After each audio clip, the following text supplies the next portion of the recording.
Welcome back to the channel, hockey fans. Have you ever felt the sting of injustice? This is the story of how a young 6-year-old boy was torn from his family and forced into the nightmare of the Indian residential school system and made it to the NHL.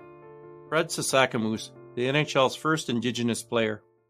Fred Sasakamoose was a trailblazing Canadian ice hockey player, celebrated for being one of the first Indigenous players in the National Hockey League. Born on December 25, 1933, in Debden, Saskatchewan, Sasakamoose grew up in the Ahtahkakoop Cree Nation. In 1940, 6-year-old Fred Sasakamoose and his 8-year-old brother Frank were forcefully taken from their parents by Indian agents from the Canadian government and thrown into a truck and taken to an Indian residential school where he honed his skills in ice hockey. For Fred, hockey was a way out of the injustice he endured. In 1944, Father Georges Roussel, a French-Canadian priest who had just arrived from the hockey-crazed city of Montreal, introduced hockey at St. Michael's. He was just like a father, Father Roussel, Fred says. You know, he cared, and he came to me and said, "Freddie, I'm going to make a champion out of you." Despite the challenges he faced, including the loss of several siblings to smallpox and the traumatic experiences at the residential school, Sasakamoose's talent on the ice did not go unnoticed. His exceptional left-handed shot and his agility quickly made him a standout player. Sasakamoose's journey to the NHL began with the Moose Jaw Canucks in the Western Canada Junior Hockey League, where his performance earned him the league's Most Valuable Player award. In 1953, at the end of Fred's fourth and final season of junior hockey eligibility, Fred and the Moose Jaw Canucks lost to the Regina Pats in the playoffs. After the game, Fred's team headed into the dressing room. There, Fred would get some news that would change his life. Father George walked in, Fred says. He said, "Don't take your stuff off. There's an announcement to be made."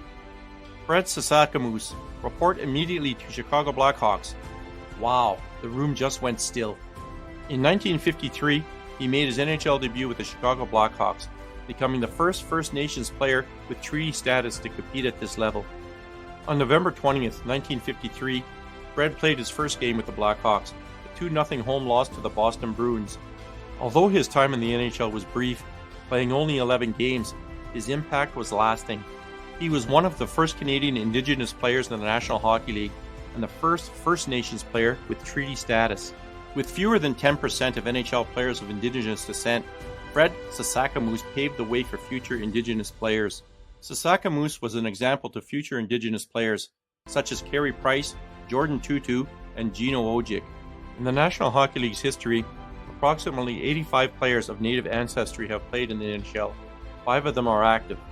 They are TJ Oshie, Washington Capitals, Ethan Bear, Washington Capitals, Zach Whitecloud, Vegas Golden Knights, Brandon Montour, Florida Panthers, and Travis Hamonic, Ottawa Senators. By the NHL's estimates, only about 85 players of Native ancestry have ever played in the league. In percentage terms, that amounts to just over 1% of the 7,600 players believed to have played in the league over its century-long history. After retiring from professional hockey in 1960, Sasakamoose dedicated his life to giving back to his community and advocating for Indigenous youth. His post-hockey career was as impactful as his time on the ice. Sasakamoose served as chief of the Ahtahkakoop Cree Nation and was deeply involved in Indigenous affairs. His efforts were recognized with numerous honors, including his induction into several sports halls of fame and his designation as a member of the Order of Canada. Sasakamoose's legacy extends beyond his athletic achievements. He is remembered as a community leader, a role model for Indigenous youth, and a pioneer who broke barriers and paved the way for future generations of Indigenous athletes. His legacy is honored with a statue at SaskTel Centre in Saskatoon, unveiled to stand proudly facing the statue of Gordie Howe, another hockey legend. His story is one of perseverance, leadership, and the power of sport to inspire and transform lives.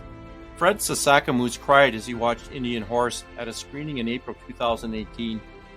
The fictional story of a First Nations boy, a survivor of Canada's notorious Catholic residential schools, and his difficult path to adulthood and hockey fame on the big screen.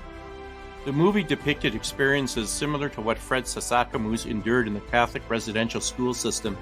Fred Sasakamoose passed away on November 24, 2020, but his legacy inspires and resonates within the hockey community and beyond.